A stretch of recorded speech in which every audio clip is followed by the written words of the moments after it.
Story House, The Elves and the Shoemaker. That night they stay awake. They hide in a corner of the workshop. Everything is quiet until midnight. Two little elves is Lex learning.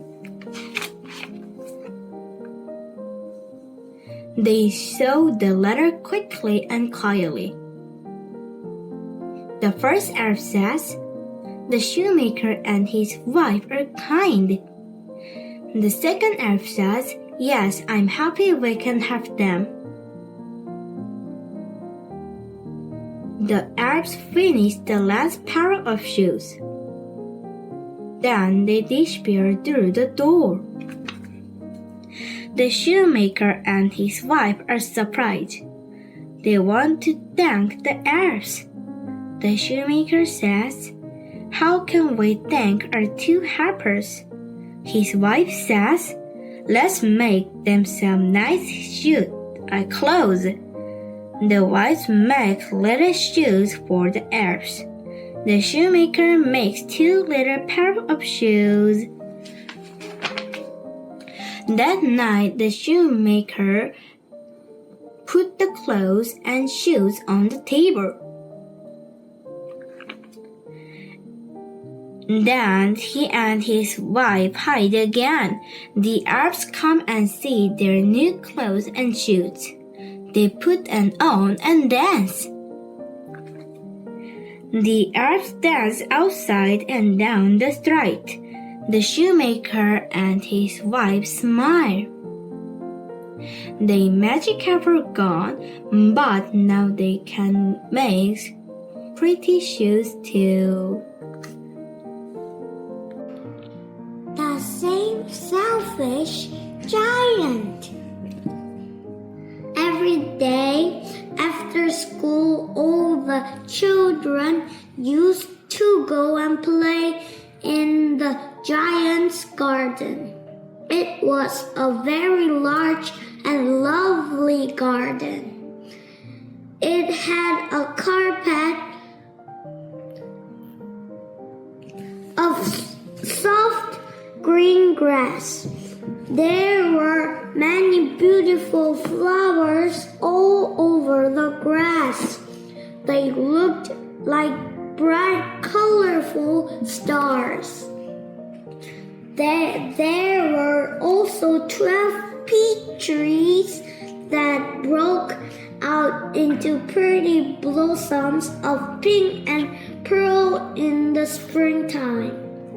In the autumn, they bore rich fruit.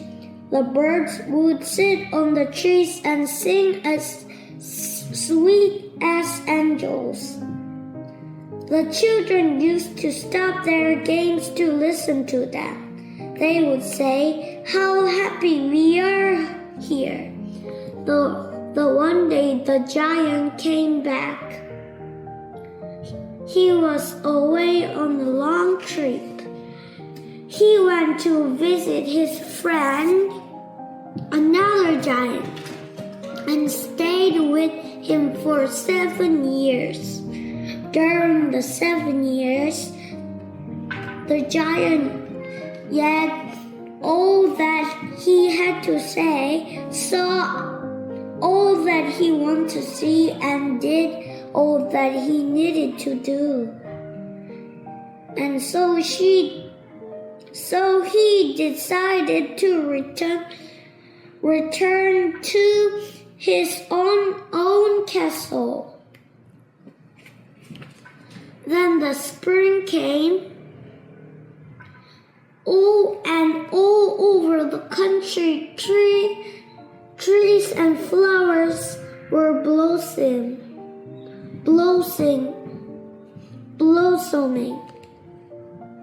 Little birds were flying from branch to branch, singing pretty songs.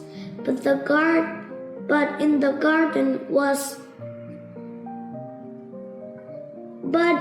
garden of the selfish giant, it was still winter. The birds did not care to sing it in because there were no children. And the trees and flowers forgot to blossom. Once a beautiful flower poked its head out from the grass, but when it saw the sign, it felt sorry for the children. So it went back into the ground and went to sleep again. The only ones who were pleased were the snow and the forest.